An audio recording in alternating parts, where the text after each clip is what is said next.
Those decisions about the budget in Washington are not so unlike the ones Norfolk families make every day. Families who are working to balance their own finances, making their own tough decisions. Nationally, 1/4 of non-defense discretionary spending is aid to needy families, funding programs in education, transportation, housing assistance, community development, and food. Including Head Start. It's a national preschool program funded entirely with federal dollars. If Washington doesn't come to an agreement before the new year, it could mean thousands of 3- and 4-year-olds cut from the only preschool option their parents can afford. Right here in Norfolk, it's children like Brandon that would feel the effects. My name is Lakila, and I'm the parent of Brandon Odom. Red Rover, send Brandon right over.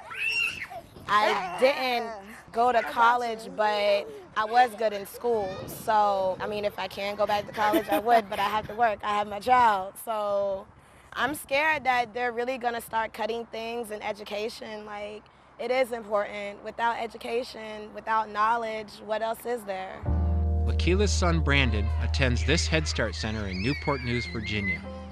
There are 23 of these programs in the area, and they serve 1,414 children from low-income families. If cuts were to go into effect, it would gouge Virginia's Head Start budget by $9 million. We would lose approximately 141 children in our program alone. Those children are not going to have access to a preschool experience. Those folks who are most vulnerable will be the ones who will be tremendously affected. They would be entering kindergarten behind. It costs $1,796 per child for a year of Head Start.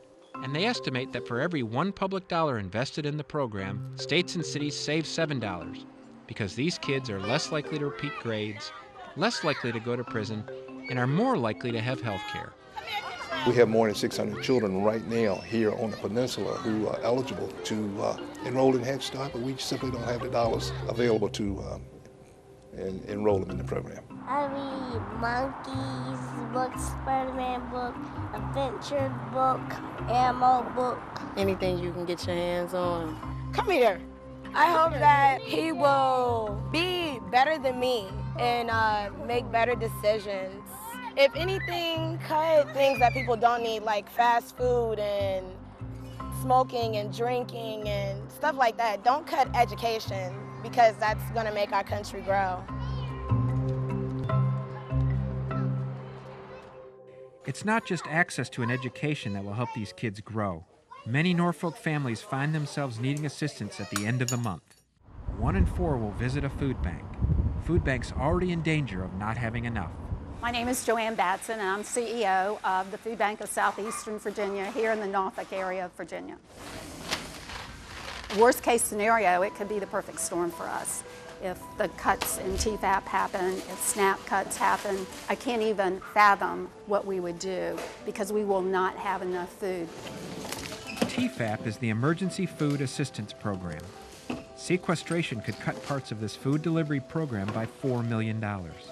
And most people know SNAP as food stamps. It's part of the Farm Bill that stalled in Congress. In Norfolk, Virginia, the cuts look like this. This is a USDA box, so this is a product that we get from the government.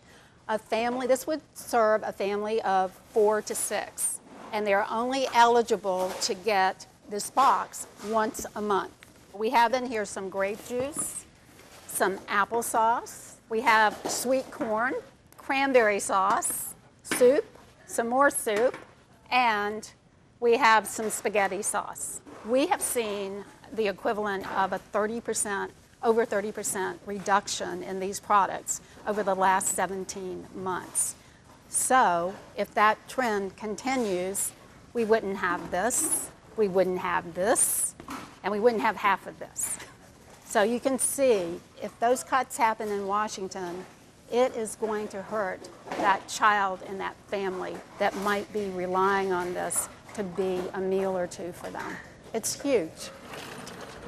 In Virginia Beach, a town next door, people are lining up at a church pantry to receive food. People think that people that come to food pantries are all homeless or unemployed. And gosh, most of our people are working folks, and they're doing the best they can to make ends meet, and they just need a little extra help with food. 41% of all SNAP recipients live in a household earning wages. If families see higher taxes on those wages, more of Norfolk's middle class could need assistance. And that could mean more families looking to the food bank for help. In 2008, we were feeding about 250,000.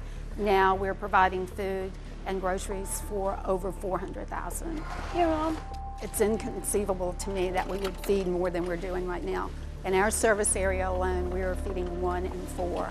Nationally, it's 1 in 6. I come in here some mornings at 7, and people are already in line. And it could be cold, it could be raining, because those few items mean the difference of somebody in their family, especially a child, eating or not eating that day.